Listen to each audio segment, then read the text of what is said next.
Yoweri Kaguta Museveni, aged 71, has ruled Uganda for 30 years and is widely expected to win the 2016 election, although analysts say it's his toughest political contest yet.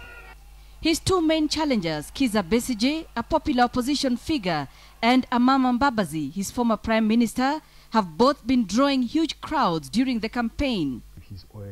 Nicholas Sengomba, a political analyst based in Kampala, says it's always very difficult to dislodge an incumbent president, especially in Africa, due to the influence they hold.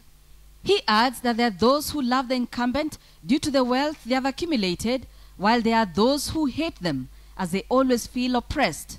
The African election, especially when you have an incumbent who has been in power for 30 years, the election that you have is a glorified ritual, to simply confirm, or it's something that simply happens after 5 years.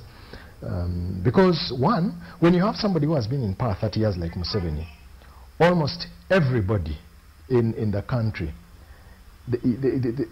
you'll find people who are grateful to him for the wealth they've made and their fortunes. You'll find people who have risen from almost nothing to where they are because of him. In this sort of setup, the president has a very huge hold on public finance, the coercive arms of government, that's the army and the police. Museveni is credited with restoring economic and political stability after years of turmoil in the 1970s and 1980s. Critics say unemployment, especially among youths, has surged under his rule. They also accuse him of failing to tame rampant corruption.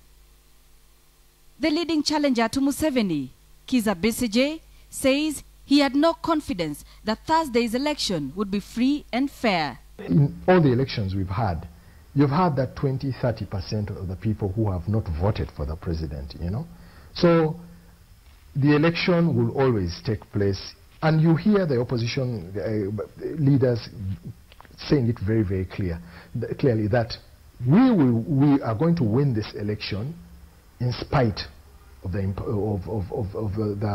bias of the Electoral Commission. There's so many things that work against them, so many. But politics is always about hope, and you've seen very many African countries, Senegal, Zambia, Malawi. You'll always have that aberration, once in a while. But on the ground, many of the factors stand against anybody who's contesting against an incumbent. Besigye lost 3 times against Museveni, although his Forum for Democratic Change (FDC) party and government critics have often blamed rigging, violence by security forces, and illegal use of state funds for his losses. Museveni has held the presidency for the last 30 years after he was involved in rebellions that toppled Idi Amin in the 70s and Milton Obote in early 80s.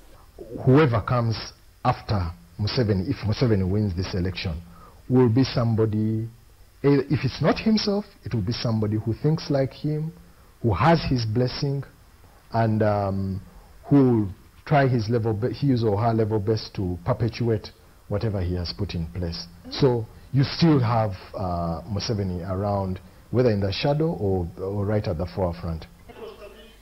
Museveni is currently facing a serious challenge to his presidency, where his main challenger is his former personal doctor, Kizza Besigye, who has tried to dislodge him from the presidency for the last 3 elections, and his close ally, Amama Mbabazi.